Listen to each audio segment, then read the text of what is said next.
A while ago, one of my roommates asked me to help him with a project. He had one of those desk lamps that kind of has like the articulating arm and the LED light on the head of it, and he wanted me to help him turn it into a mic stand because he got it really cheap and didn't need a desk lamp. So I took off the head and was able to 3D print some parts, turn the rest of it into a mic stand for him, and he let me keep the head with the LED in it.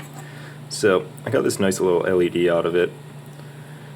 It's fairly bright, works pretty well. It had this little lens on it. So for a while I had it mounted in just one of these cheap little LED flashlight enclosures. And it works pretty well. It just really went through batteries pretty quickly. So I wanted to see if I could find another use for these pieces. What I ended up coming up with was this little holder thing. So I wanted a way for a while now to be able to shoot macro video with my phone, because doing a lot of these things, there's a lot of small things on circuits that I just can't show off too well with just my phone, because it doesn't focus up close, as you can see.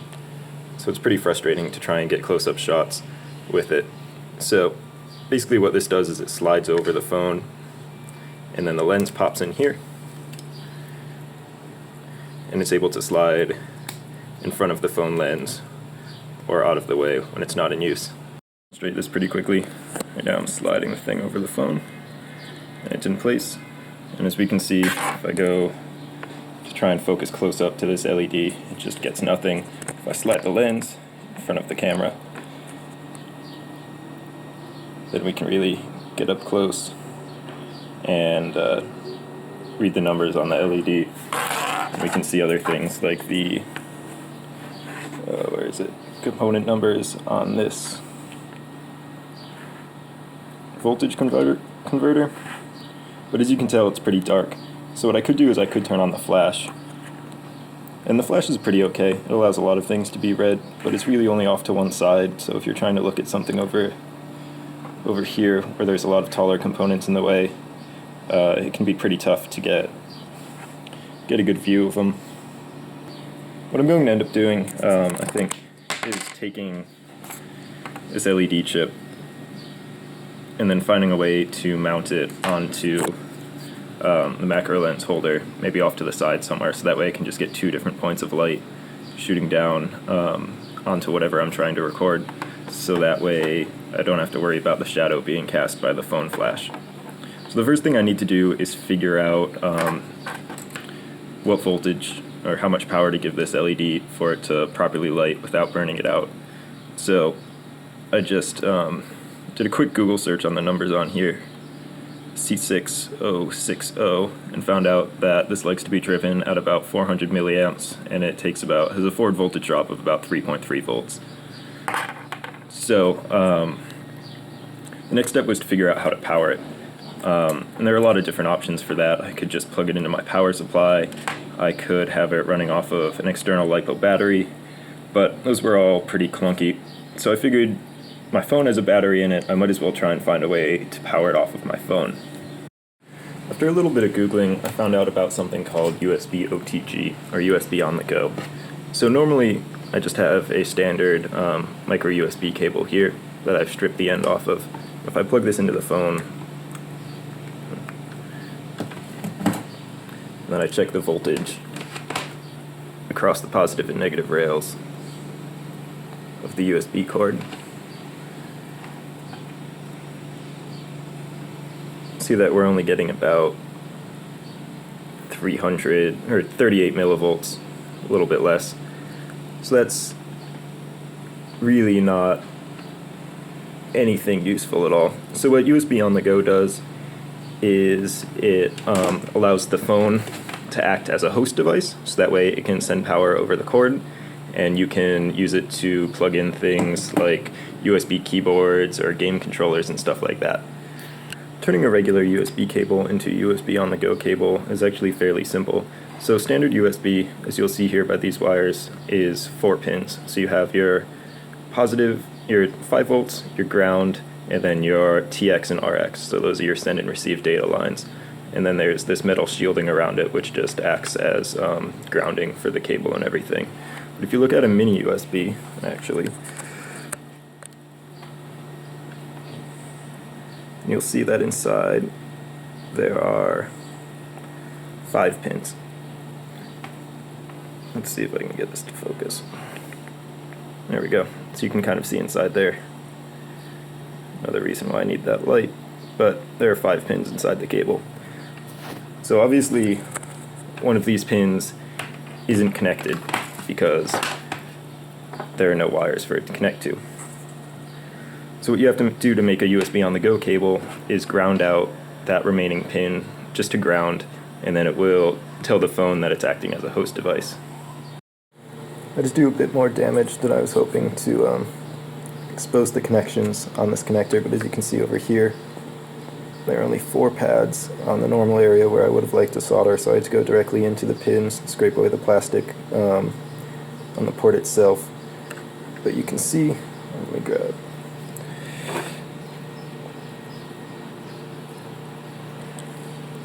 You can see here, this pin over here doesn't have any connection going to it. And it's not because I stripped it away or anything. If you look at the pinout for micro USB, here we have our first 3 connections, which were our voltage, our TX, and our RX. And then there's this 4th pin here, which is NC. So NC is non-connected, so that's our pin. So now what that does on phones is it's mode select. So if it's grounded out, then it puts the phone into USB on the go mode.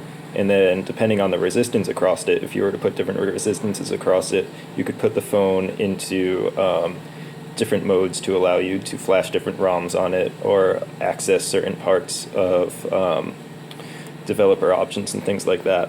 But for this case, I'm just going to ground that pin out so that way I can turn this into a USB OTG cable. So I'll just bridge some solder across there.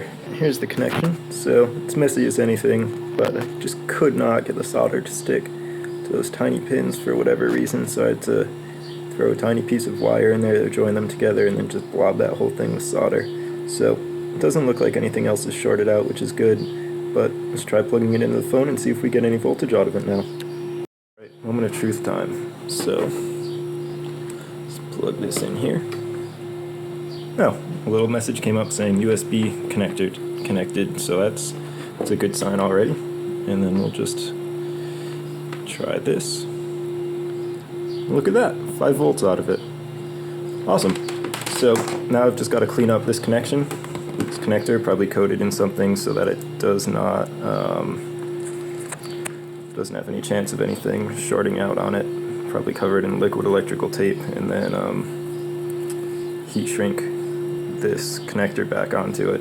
So unfortunately I don't have any proper switches lying around, which is pretty unfortunate, and I probably should order some because I've had a lot of projects that I've needed switches for recently.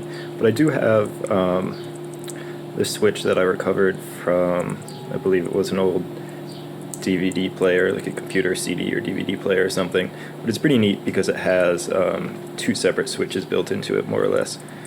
So each one has its own set of contacts. As you can tell by the multimeter there, giving off its continuity check. So what I can do with this actually is make 3 separate brightness levels that the LED can be at. So here's Ohm's Law. If you're doing anything with electronics, you should know this. V equals IR, voltage equals current times resistance. So we know that we want 400 milliamps here as our current, so 0.4. Now we just need to figure out what our voltage and what our voltage is to figure out our resistance. So I guess if we want to put this in proper form, actually, we'll have, why do I keep trying? R equals V over I. So looking at the data sheet from our LED, we know that at 400 milliamps is its maximum current, and at that it drops about 3.3 volts. So we're doing 5 volts in minus 3.3, and that gives us 1.7 volts across our resistor. So we have now R equals 1.7 over 0.4. So if we just do that math out really quickly, 0.7 over 0.4, we get a resistance value of 4.25. Now 4.25 is a non-standard resistance value. I believe the next closest value is 4.3. and then potentially 4.7. So you want a value above that, because if you go lower, then you'll be getting more current, which you don't want. So now, because our switch has two different poles on it, we can put two resistors in parallel. And when you put two resistors in parallel, the total resistance across them drops. So now we need to figure out our two currents that give us resistances that we can then combine in parallel to give us this value. So if we have two other ones, then that'll give us three separate brightness kind of values that we can get. So one app I highly recommend if you're doing anything with electronics is ElectroDroid for your phone. So basically it has pretty much anything you could ever need. So I should have used this earlier when I was demonstrating the pinouts. So if I go to pinouts here, USB port, and it shows us, here's our micro USB port with all of our pinouts, and we can even look at what the connections are, and there's the pin 4 OTG information for master and slave. But what we want to look at now is series and parallel resistors. So if we see here, I've already done the math out, but we have an 18 ohm resistor in parallel with a 6.2 ohm resistor will give us about a resistance of 4.6. Now 4.6 is slightly above 4.25, so that'll work for us. And then if we do out the math on 18 and 6.2, which I've already done, it'll give us about 100 milliamps and 300 milliamps. So those should be some nice brightness levels that we can get with our LED. So I'll just put together a little jig and demonstrate how that works with the LED. Another thing that we're going to want to take into consideration with this is the power that's going across it. So this LED has an aluminum backing, and it's because it can get pretty hot. When I was using it in the flashlight before, I had some aluminum heat sink stuck to it, so that way it didn't heat up too much. And the reason it gets hot is because of the amount of power it draws. So our total power is equal to our voltage times our amperage. So for this LED, since it's running at 3.3 volts times the 400 milliamps, gives us about 1.32 watts of power. So that's a fair amount of power to be dissipating just across this heatsink by itself. I believe when this was used in the lamp, it was attached to a much larger heatsink fixture because it was meant to be on all the time. But for this application, I don't plan on having the light on very often, just if I'm recording video or taking a picture or something. So it won't be on for too long, so hopefully it won't have too much time to heat up. Now another thing to take note of are these resistors, because they're going to be dissipating heat as well, because they have power running through them. So in the instance that we're running at full power, we have 1.7 volts going across the two resistors combined, and then the same 0.4 amps, which gives us 68 or 0.68 watts. So these are quarter watt resistors.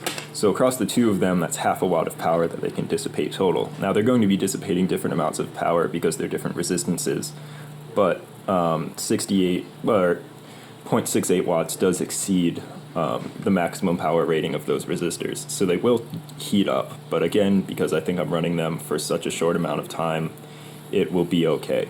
The little jig that I made, the switches and the two resistors soldered to them. You can see the two ends go together, so that puts them in parallel. So I'll just show now how resistance across these different resistors works. So if I hook this up here, we should get an overload because I'm not pressing any of the buttons. But if I press this one, we should get about 18 ohms, and if I press this one, then we should get about 6.2, and if I press both of them, then we should get somewhere around 4.6. So looks like all of our math worked out there. So now all that's left to do is to hook this up to the LED and then hook it up to the power supply and see how our different brightness levels come out. Alright, so I have everything set up here to demonstrate. I have the power supply set to 5 volts, and then we'll just give this a shot. So I have the meter set to amps just so that way we can see how much current's going through here to see how it compares to our calculations. So this is the 18 ohm resistor that I'm going to switch on now, and this should be giving us about 100 milliamps. 120, it's not bad, and LED is fairly bright. So this is the 6.8 ohm one, which should give us about 300 milliamps. LED is much brighter. And now I'll switch the two of them on together, and we're getting pretty much exactly our 400 milliamps. So it looks like all of this is working exactly as it should. Right. So here's pretty much the same setup again, except now we have the USB OTG cable hooked up to our LED instead of the power supply. So let's plug it into our phone, and let's try hitting some switches. So here's our low power one.